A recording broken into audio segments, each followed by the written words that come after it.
Meus irmãos, vamos abrir a palavra de Deus em Esdras, capítulo 2. Esdras, Neemias, Ester, Jó e Salmos. Então vai até o livro dos Salmos e dá ré. Você vai chegar mais depressa. Lá em Esdras. Nós vamos ler no capítulo 2.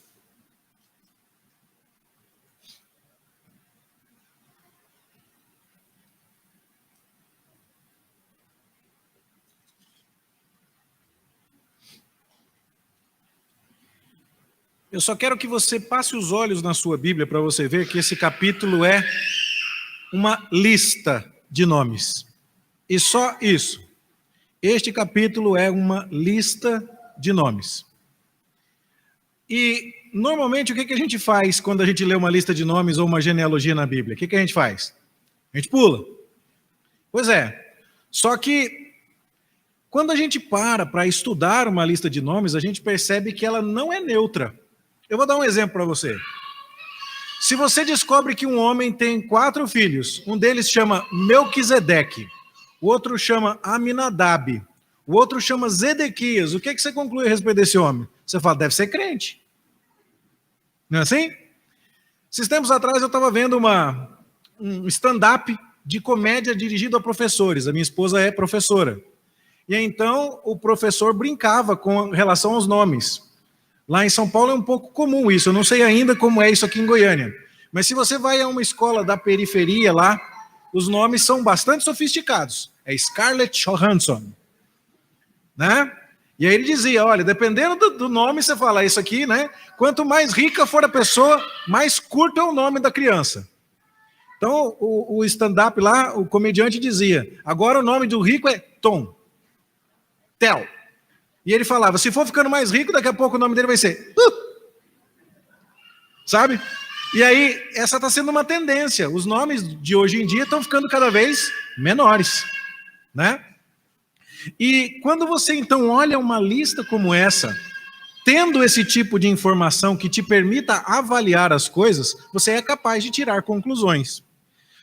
As conclusões que eu quero tirar com vocês são todas legítimas e eu espero poder demonstrar a vocês.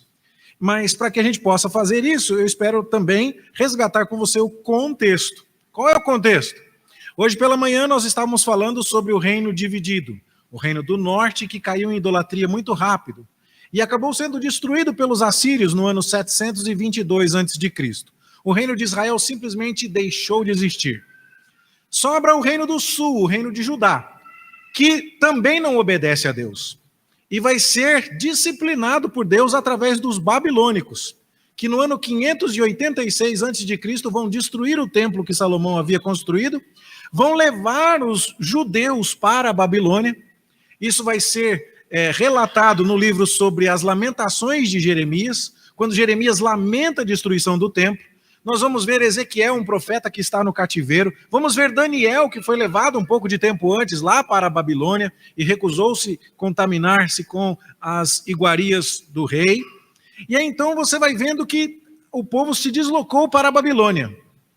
Mas chegou a hora em que Deus disse, o meu castigo foi cumprido, a minha disciplina foi cumprida, e agora vocês devem retornar. Mas sabe o que estava acontecendo? O judeu que ficou na Babilônia por 70 anos... abriu ludinha.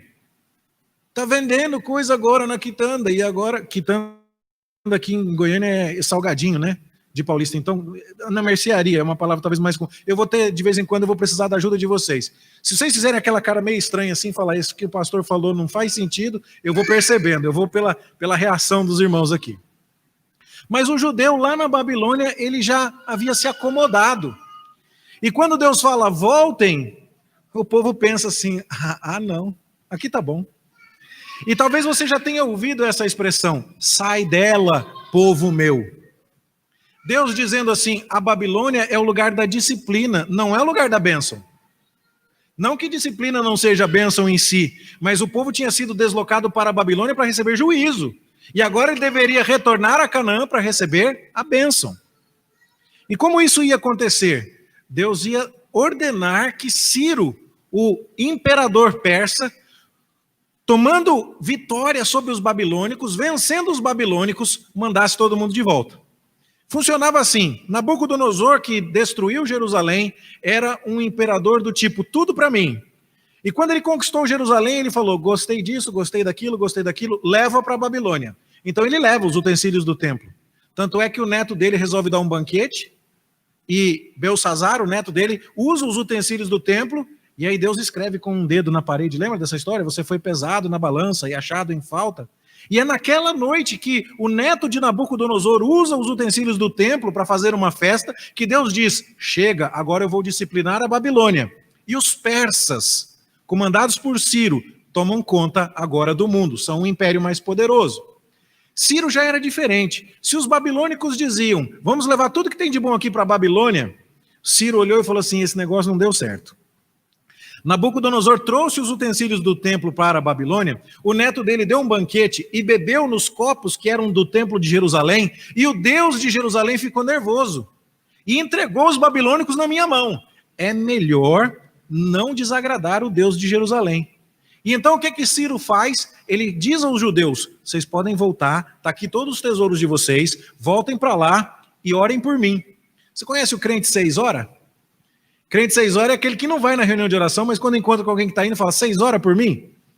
E Ciro era meio crente 6 horas, entendeu? Ele acreditava em Deus, mas estava dizendo, volta lá vocês e orem por mim. E aí então o povo volta. Mas o povo volta dentro desse contexto. Já estavam há 70 anos na Babilônia. Já estavam acostumados com a vida no cativeiro. Gente, mudança é um negócio complicado. Passei a tarde conversando um pouco com a minha esposa no telefone. O que vai fazer com tal guarda-roupa que não cabe num apartamento diferente que a gente vai morar? Onde que põe o piano? Onde que põe os livros? O que faz com isso? E aí então agora você olha para o cantinho da casa nova e fala assim, mas aqui ficava tão bom aquele tipo de imóvel. E aí o marido já fica coçando a cabeça e fala, lá vai dinheiro. Mudança não é fácil. Agora mentaliza você mudar da Babilônia para Jerusalém, 1.200 quilômetros, 5 meses a pé. Era assim que se mudava, com a carga nas costas dos animais. Para ir para uma terra onde você não tinha muita noção de como as coisas estavam. Lembra que tempos depois, Neemias ficou sabendo que a Jerusalém ainda estava em ruínas e que os muros ainda estavam destruídos? Era para aquele lugar que depois de muito tempo Jeremias ainda sabe que está em miséria, que o povo estava sendo chamado a voltar. E é um misto de sensações. Por isso o Salmo 126, ele parece estranho. Você lê lá, quando o Senhor restaurou a nossa sorte, ficamos como quem sonha. E entre as nações se diziam, grandes coisas o Senhor fez por eles. Sim, de fato, grandes coisas fez o Senhor por nós, por isso estamos alegres. Deus mandou você voltar da Babilônia para Jerusalém. Isso não era comum. Normalmente um povo que ia não voltava mais. Só que o Salmo 126 continua, restaura, Senhor, a nossa sorte. Aí você fala assim, mas como é que é isso? Porque o Salmo começou dizendo, quando o Senhor restaurou a nossa sorte. E depois no meio do caminho ele fala de novo, restaura a nossa sorte. Já restaurou ou não restaurou ainda? E a resposta é, tanto uma coisa quanto a outra. Deus já trouxe o povo da Babilônia, portanto já restaurou a sorte. Só que a situação aqui em Jerusalém ainda está muito difícil, portanto ainda precisa dizer, restaura, Senhor, a nossa sorte. E o povo sabia disso. E talvez alguns não estivessem muito inclinados, muito com vontade de vir da Babilônia para Jerusalém. E essa é a lista das pessoas que voltaram. E é por isso que eu acredito que esta é uma palavra importante para nós no dia de hoje. Nós não temos um cenário muito claro adiante de nós. Nós temos incertezas. Quando é que sai a vacina? Seu filho vai começar as aulas o ano que vem, presencial ou remoto? Vai ser o ano que vem, em janeiro, que o seu comércio retoma o padrão das vendas? Será que você vai conseguir emprego, você que o perdeu no meio da pandemia? A gente não sabe. E, no entanto, Deus está dizendo, sai daí e vem para cá, eu tenho plano para você, faz o que eu estou mandando.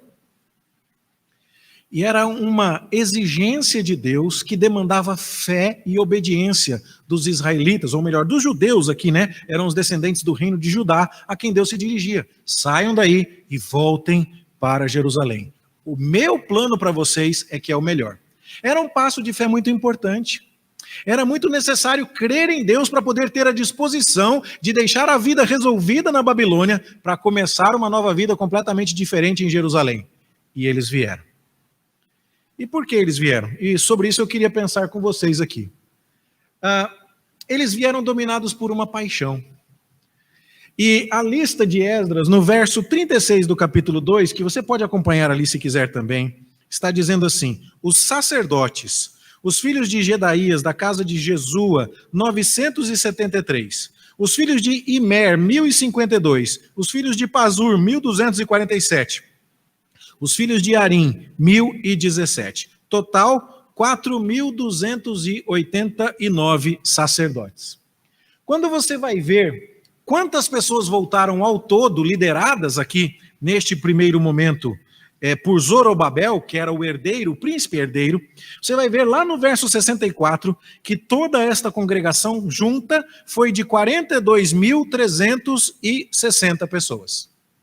42 mil pessoas, para falar em números redondos, voltam da Babilônia numa primeira leva, lideradas pelo príncipe herdeiro Zorobabel, descendente de Davi. Desses 42 mil, 4.200, para falar em números redondos, são sacerdotes. São pessoas cujo único emprego na vida é trabalhar no templo.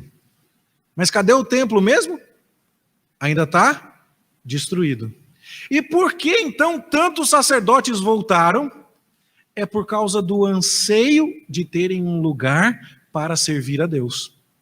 É por causa daquela consciência que eles tinham, em parte por causa de sua própria vocação sacerdotal, de que eles eram um povo único na terra e o único sentido da vida deles era cultuar e adorar a Deus. O que é que um sacerdote faria na Babilônia? Por isso, de cada 10 pessoas que voltaram, uma era um sacerdote. É bastante coisa. Você consegue imaginar uma igreja de 80 membros com 8 pastores? Não parece muito? Pois é, 42 mil voltaram, 4.200 eram sacerdotes. E a pergunta é, por que tanto sacerdote? Porque um sacerdote sabe que o lugar dele é na casa de Deus. O sacerdote sabe que a missão dele é em Jerusalém. É oferecer sacrifícios, é ensinar a lei de Deus. Ele sabe que ele não tem nada para fazer na Babilônia. Então ele vai voltar. Porque ele tem uma paixão que o domina, que é o serviço de Deus. E aí então a gente pode se perguntar, e hoje, pastor, por que você está me contando tudo isso? Hoje não tem mais sacerdotes. Num certo sentido, sim. Num certo sentido, não é bem assim. Não tem mais sacerdotes porque você não precisa agora chegar até o tabernáculo trazendo um animal para que ele seja morto, o seu sangue seja derramado, a sua carne seja queimada no altar dos holocaustos, para que então você possa se aproximar de Deus. Nesse sentido, não é necessário um sacerdote. Inclusive, não é necessário mais se achegar a Deus pela mediação de alguém, porque Jesus Cristo, o nosso eterno sumo sacerdote, abriu pelo seu sangue o caminho que nos dirige até o Pai. O véu que nos separava da presença de Deus no Santo dos Santos foi rasgado, de cima para baixo. E agora, então, todos somos sacerdotes. Lembram o apóstolo Pedro dizendo, vocês são nação santa, sacerdócio real, povo de propriedade exclusiva de Deus. Vocês são, eu sou, os sacerdotes de hoje. Nós somos. E aí, então, vem uma pergunta interessante.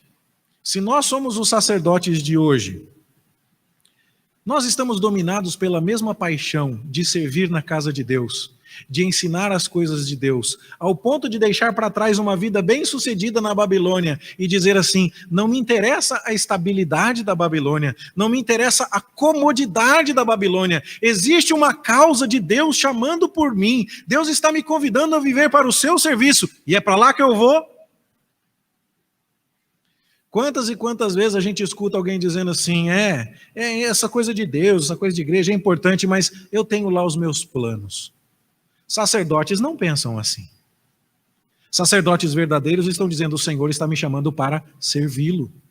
O lugar da minha vida, o sentido da minha existência, meu prazer é estar nos átrios do Senhor, meu prazer é viver na casa de Deus. E isso é importante.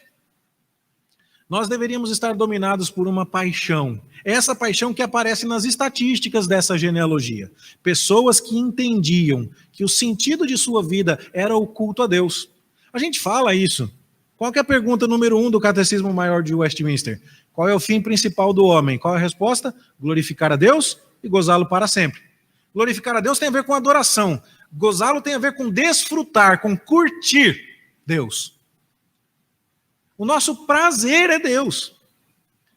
Mas se nós estivermos com o prazer no lugar errado, se nós estivermos achando que aquilo que é mais central e mais importante em nossa vida está fora das coisas de Deus, então alguma coisa está fora de foco. Talvez nós estaríamos então entre aqueles que preferiram ficar na Babilônia e não entre aqueles que preferiram voltar. Uma segunda lição que nós podemos tirar nessa genealogia é uma questão de status. Todo sacerdote tinha uma posição de maior autoridade. Existiam os levitas, que eram os assessores, os auxiliares dos sacerdotes. Serviços que o sacerdote podia fazer, o levita não podia. O sacerdote podia entrar dentro do santo lugar para colocar óleo no candelabro, para colocar incenso no altar. Ele podia trocar os pães da mesa dos pães da proposição. Ele podia oferecer sacrifício. O levita não podia fazer nada disso, nem no tabernáculo, nem no templo. Levita rachava lenha. Levita carregava as cinzas dos animais para jogar fora num lugar longe do acampamento. Levita limpava o altar e escovava lá para tirar o excesso de sangue. Levita fazia um serviço que era mais ingrato. Não dava muito glamour, não dava muito destaque, não dava muita popularidade. Mas era um serviço importante, era um serviço necessário. Mas agora vamos dar uma olhada na estatística? Capítulo 2, versículo 40 está dizendo assim: os levitas, os filhos de Jesu e Cadmiel, dos filhos de Odavias, 74. Quantos sacerdotes voltaram mesmo? 4.200. Para ser chefe voltou um monte de gente, para ser subordinado só 74. Você consegue imaginar? Se você faz a conta das 58 sacerdotes para cada levita, você consegue imaginar a catástrofe que é? Alguns de nós já estiveram na posição de ter 2 chefes, um de um departamento e outro de outro dando ordem para nós. Isso deixa qualquer um quase maluco, né? Agora imagina ter 58. Por que voltaram tão poucos para ser levitas? Porque ainda estava faltando para muitos a consciência de que há trabalho para você, e qualquer trabalho que é feito na casa de Deus, por menor que pareça, é um trabalho digno. Ninguém vai deixar de dar um copo d'água para um profeta sem ficar com o seu galardão assegurado, disse o Senhor Jesus Cristo. Qualquer coisa que nós fizermos ressoa na eternidade. E não há trabalho pequeno demais, não há trabalho indigno. Nosso Senhor Jesus deixou isso muito claro, quando na noite anterior à sua crucificação, ele colocou uma toalha na cintura e tirou a parte de cima da sua vestimenta. Ele usou a roupa de um escravo. Era assim que se fazia. E sabe por que Jesus precisou fazer isso? Porque todo mundo andava de sandália naquela época, e as ruas não eram pavimentadas com asfalto. E quem passava pela rua de sandália juntava muito pó no pé. E o cheiro não era dos melhores, não. E aí, então todo mundo entrou com Jesus na casa onde Jesus ia celebrar a última ceia, a última Páscoa. E aí então ninguém tinha pensado nesse negócio de lavar o pé.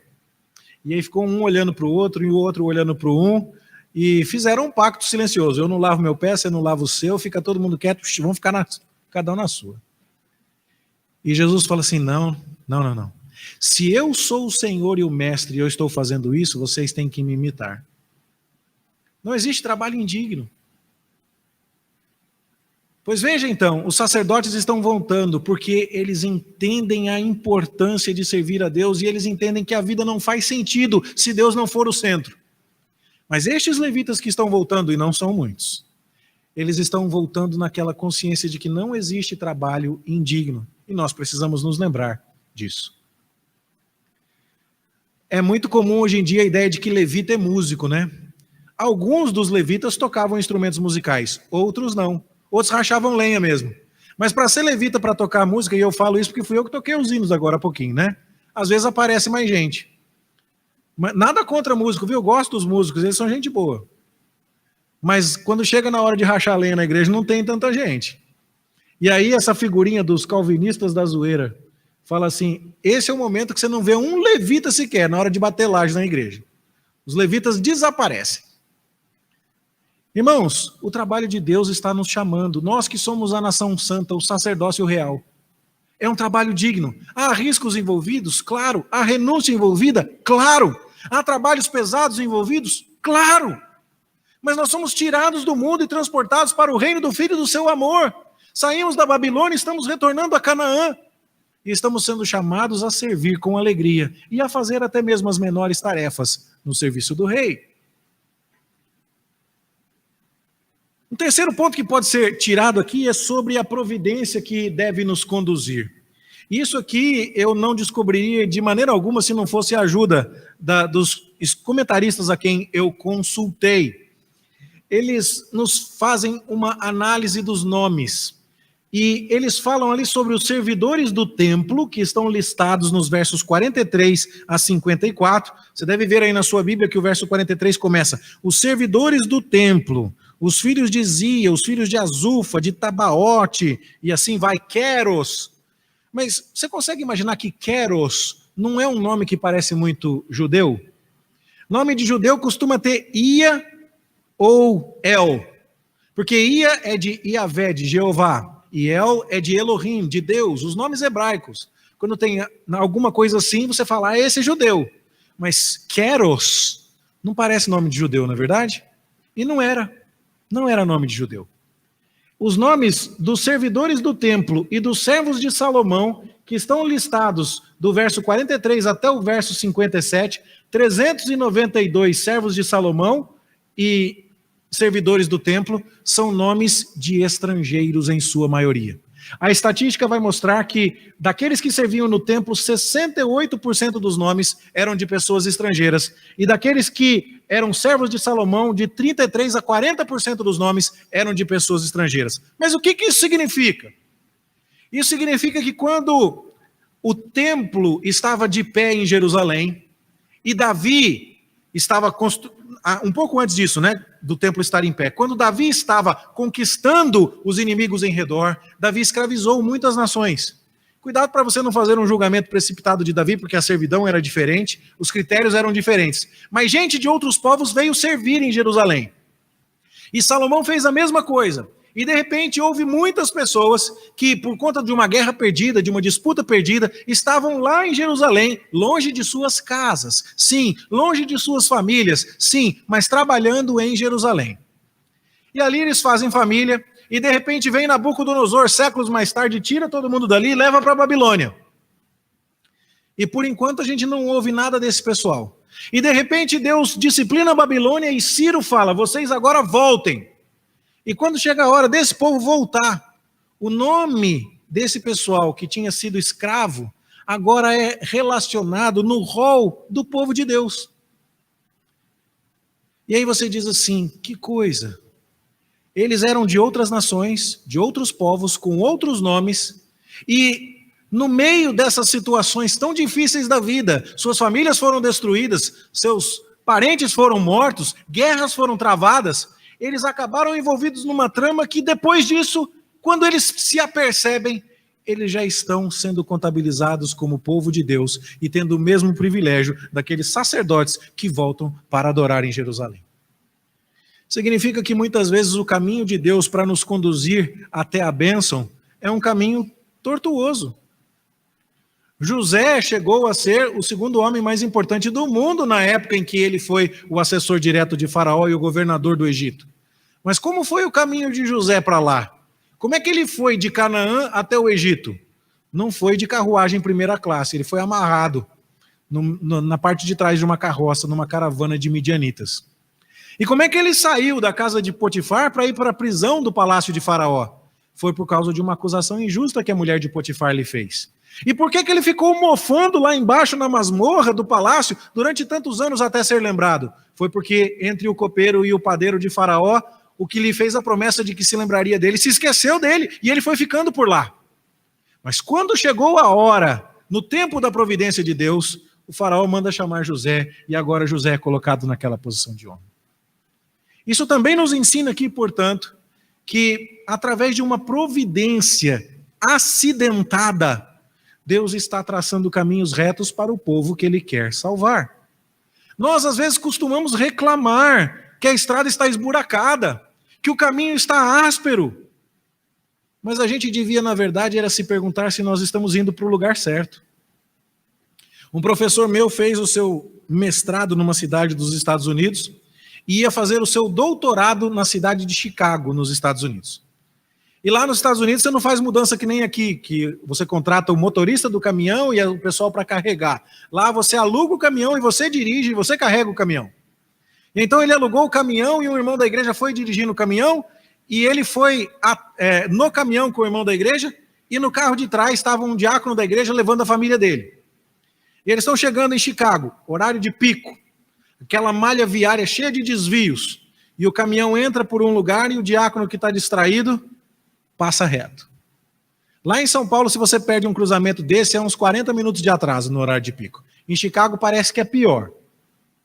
E aí então, quando o diácono percebeu que ele tinha errado a entrada, ele começou a dizer para a esposa do meu professor assim: eu vou ligar o ar-condicionado aqui, vou colocar uma musiquinha e tal. Olha, tem um biscoito aqui no porta-luvas e tal. E nessa, ele perdeu outro desvio. E aí ele foi ficando sem graça. E ele disse, não tem problema, tem um posto ali na frente com uma comida muito boa e tal. Perdeu outro desvio. Até que chegou uma hora que a esposa do meu professor disse para aquele diácono assim, irmão, por favor, pare de se preocupar se nós estamos tendo uma viagem confortável. E comece a se preocupar se você sabe nos levar para o lugar certo. Eu não quero uma viagem confortável. Eu quero chegar no lugar certo. E a providência de Deus, às vezes, está nos levando sem ar-condicionado, sem assento privativo, sem qualquer outra coisa, mas está nos levando para o lugar certo. Nós não vamos nos perder. E ainda que andemos pelo vale da sombra da morte, não precisamos temer mal algum, porque Ele vai nos conduzir. Deus cuidará de ti, jamais te deixará. Foi aquilo que nós cantamos. E aqui então, nós podemos enxergar mais esta lição.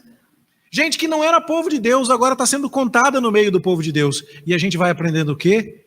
Que por caminhos incompreensíveis a nós humanos, Deus está fazendo a sua obra, está salvando os seus escolhidos, está reunindo o seu povo, está trazendo esse povo para trabalhar. E ainda que as obras nos pareçam servis, e ainda que o serviço nos pareça indigno, Ele está nos chamando para formar a sua noiva, a sua igreja. E tudo isso está vindo aqui, de uma lista de nomes tão aparentemente estéril do Antigo Testamento. Próxima lição que nós podemos tirar. Uma incerteza que às vezes nos assombra. Dentre as pessoas que voltaram do cativeiro, havia gente que sabia que o bisavô, ou que o avô, ou que o pai era sacerdote. E isso então acabaria significando que eles teriam o direito de trabalhar como sacerdotes. E, como eu já disse antes, o sacerdote tinha uma posição de autoridade, uma posição de importância social. Só que os documentos que provariam isso foram perdidos. Afinal de contas, na época do cativeiro, todo mundo que saiu de Jerusalém para ir para a Babilônia foi levado como escravo. E com muita rapidez, nem todos tiveram a chance de correr em casa e abrir o cofre e pegar os documentos.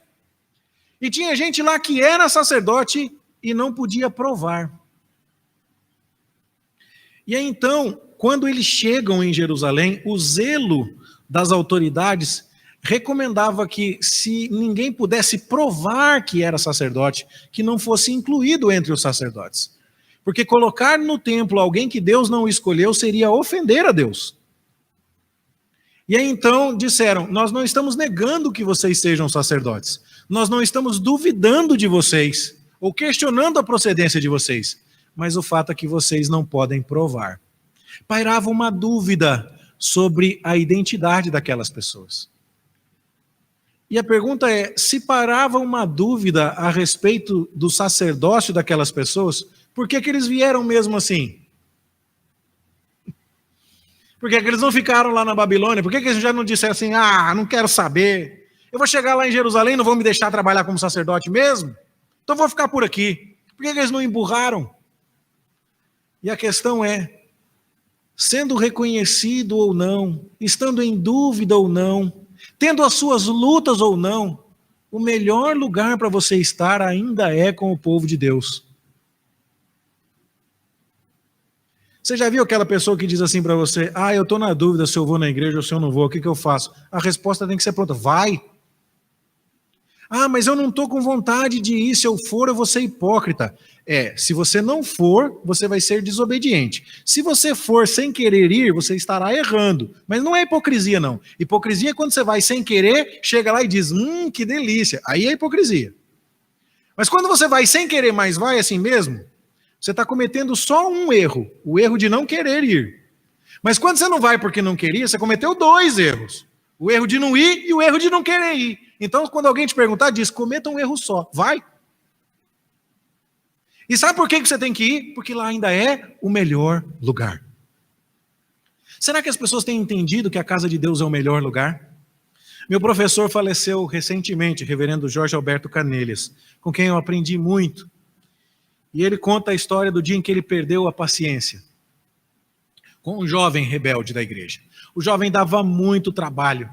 E a vida dele era miserável na igreja e ele fazia a vida dos outros jovens miserável também. Até que um dia o pastor perdeu a paciência e falou, meu jovem, vai embora. E o jovem olhou assustado para ele e falou, o quê, pastor? Ele falou, vai embora. Você não está feliz aqui, você não está ajudando, você não quer colaborar, você está atrapalhando tudo. E isso é uma atitude plausível para pastores, viu, irmãos? De vez em quando a gente precisa pedir para alguém sair. A tua vara e o teu cajado me consolam. O cajado é para trazer as ovelhas para perto. E a vara ou o bordão é para botar o lobo para longe. De vez em quando o pastor precisa botar o lobo para longe. E aí o pastor diz para ele, se você é lobo, então vai embora. E ele fala, pastor, não vou. E por que você não vai embora? E ele respondeu assim, pastor, o meu pai é um homem muito digno. Meu pai é um dos homens mais decentes que eu conheço. E a vida do meu pai tem sentido, pastor. E a vida do meu pai é uma bênção. E o meu pai passa pelas lutas com alegria no coração. E o meu pai tem uma confiança inabalável em Deus. Eu não tenho isso ainda, mas eu sei que o meu pai achou isso foi aqui. E eu não saio daqui enquanto eu não achar também. A gente precisa entender isso. Sabe qual é o melhor lugar do mundo? É a casa de Deus. Mas eu estou na dúvida. Venha! Mas eu estou machucado. Venha! Mas não vão me dar valor. Venha! Porque aqui é o melhor lugar do mundo. Eles não seriam reconhecidos. Seus documentos estavam perdidos. Mas eles estavam lá. O nome deles está aqui. Mais uma lição. A generosidade que deve nos marcar. Ciro doou os recursos que podia. Doou madeiras para a reconstrução do templo. Liberou Zorobabel, o príncipe, para vir. Ele ofereceu todos os utensílios que haviam sido subtraídos por Nabucodonosor para serem trazidos de volta.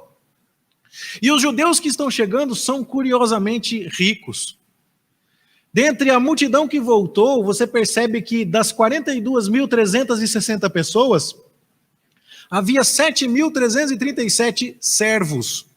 Pessoas que, por alguma razão econômica, se tornaram devedoras. Por favor, não pense em escravidão aqui nos moldes do Brasil, com feitor, com pelourinho, com açoitamento. A servidão era completamente diferente, mas indicava, sim, algum grau de riqueza e prosperidade. 42.000 pessoas, um em cada 6 homens livres, um em cada 7 homens era um escravo. Um escravo para cada 6 homens livres, significa que aquelas pessoas tinham recursos. E sabe o que Deus vai fazer com esses recursos? Ele vai usar para a sua obra. Ele está trazendo um povo da Babilônia, está trazendo um povo que entendeu a sua missão sacerdotal, está trazendo um povo que ainda precisa crescer na ideia de assumir tarefas pequenas e menos visualizadas e de menos distinção, mas ele está trazendo. Ele está trazendo um povo entre pessoas que não têm muita certeza das coisas, mas ele está chamando esse povo para doar. E os recursos que vão ser usados na construção do templo são impressionantes. 500 quilos de ouro em 42.000 pessoas. Todo mundo deu um pouquinho. 3.000 quilos de prata, vestes. E significa, sim, que Deus não quer só o seu tempo, Deus não quer só a sua vida, Deus não quer só o seu trabalho, Deus também quer o seu bolso. Tudo veio dele. Nós andamos tão acanhados para falar sobre dinheiro hoje em dia, sabe por quê? Porque tem um monte de gente abusando disso.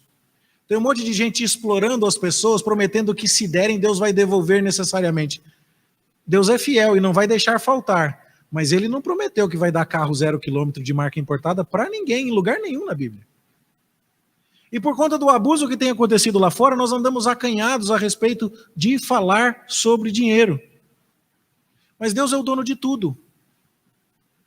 Todo mundo que lê a Bíblia devia ficar um pouco assustado com o fato de que Jesus viu uma viúva pobre doar tudo que ela tinha. Talvez fosse nos dias de hoje, a gente voltava lá para a viúva e falava: minha senhora, não faz uma loucura dessa, vamos guardar de novo essa moeda na sua carteira. Aliás, nós vamos tirar um pouquinho aqui, vamos dar para a senhora levar, vai com Deus. E Jesus está dizendo assim: não, essa foi a que verdadeiramente me adorou. Quando a gente entende esse privilégio, a gente entende que estávamos na Babilônia, mortos em nossos delitos e pecados, escravos do pecado. E fomos agora trazidos da Babilônia para Canaã. Fomos trazidos com uma missão que é a missão de Deus. Deus está reunindo o seu povo para adorá-lo ali. Deus está trazendo o seu povo para que essa nação seja a mediadora entre Deus e o mundo todo. Esse é o povo sacerdotal, esse é o povo do serviço. Esse é o povo que vai se reunir. Mesmo que a gente não possa comprovar tudo, não tem lugar melhor para estar do que lá. E enquanto estivermos lá, nós vamos doar da nossa vida, do nosso tempo, do nosso dinheiro, entendendo que essas coisas são o nosso privilégio. São o nosso privilégio. A lista de nomes agora parece um negócio um pouco mais interessante, não é? Esse capítulo cheio de nomes e cheio de coisas, na verdade, está contando coisas para nós aqui, que assim que a gente se inteira do contexto, a gente consegue tirar muitas lições. Então a pergunta: você está apaixonado pelo trabalho de Deus? Quando você é jovem, você diz: não, eu tenho que estudar, eu estou muito ocupado para trabalhar.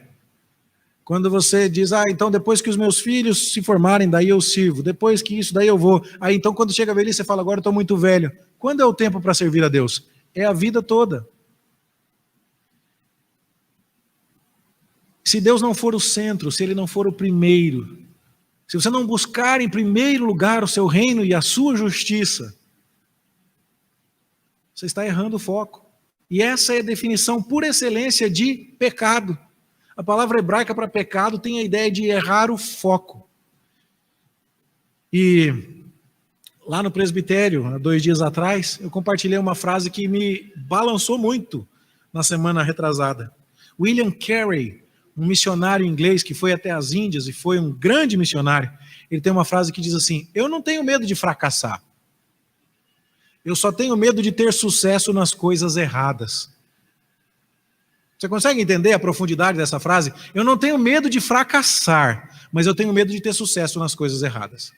Você já percebeu o valor das coisas é diferente do preço? Irmã, quantos sapatos tem lá no seu armário que ficaram mofados nessa pandemia? Me conta. E as calças de moletom que você não dava bola e de repente viraram um tesouro precioso durante a pandemia? Chinelo. Chinelo foi um negócio que valorizou. Carro. Nos primeiros meses da pandemia, foi um negócio que quase ninguém usou. Você percebe que o valor das coisas muda muito? A gente precisa buscar aquilo que é eterno. E buscar em primeiro lugar o seu reino e a sua justiça. E ajuntar tesouros lá no céu, onde a ferrugem não destrói, a traça não come, os ladrões não escavam, não roubam. Você está entendendo assim? Se você tiver essa paixão, não importa o momento, não importa a crise, seu prazer será estar na casa de Deus e servir. Ainda que o status não seja grande. Ainda que você venha para trabalhar como um levita, não tem visibilidade, ninguém me viu. Deus está vendo. Deus está vendo. No meio de todas essas crises, Deus vai trabalhar a sua vida e a minha. Vai acontecer luta, vai acontecer dificuldade, mas Deus está nos conduzindo. E quando a gente menos espera, a gente enxerga que Deus orquestrou todas as situações para nos trabalhar para a sua própria glória. Há dúvidas, há dificuldades, há questionamentos ainda? Vem assim mesmo. Esse é o melhor lugar para você estar. E saiba, quando Deus está nos chamando para servi-lo e para contribuir, É Ele quem está nos dando esse privilégio. Não somos nós. Ele não precisa de nós. Nós é que precisamos dele. Isso tudo está ilustrado aqui. Eu optei por falar a respeito desse texto porque ontem, na reunião que tivemos, o seminarista Fábio nos disse que vocês estão estudando o livro de Esdras, mais ou menos nessa altura, nas reuniões de terça-feira. Saiba, não existe um cantinho da Bíblia que, se você cavocar direitinho, você não vai extrair lições preciosas. Até mesmo de uma lista de nomes de 68 versículos. Quando você tenta se inteirar do contexto, você percebe. Irmãos, vamos trabalhar para Deus. Vamos dedicar a nossa vida ao Senhor. Vamos nos empenhar naquilo que é eterno. Vamos fazer isso não em busca de visibilidade. Vamos fazer isso apesar das nossas lutas pessoais, das nossas incertezas. Vamos fazer isso sabendo que o Senhor é digno do nosso esforço, da nossa contribuição. Vamos fazer isso porque aqui é o melhor lugar para todos nós estarmos, aos pés do Senhor Jesus. Que esse seja o nosso alvo de vida, constante, mesmo que os dias sejam incertos. Quer dia mais incerto do que sair da Babilônia e vir para Jerusalém, caminhar 5 meses a pé, sem saber como está a situação lá, sabendo que décadas depois Neemias ainda chora de saber a miséria que está lá, e Deus está dizendo, olha do jeito que eu vejo, e vem. Que a gente possa caminhar pela fé, entendendo estas coisas, e servindo ao Senhor neste ano de 2021. Que o Senhor nos abençoe, em nome de Jesus. Amém.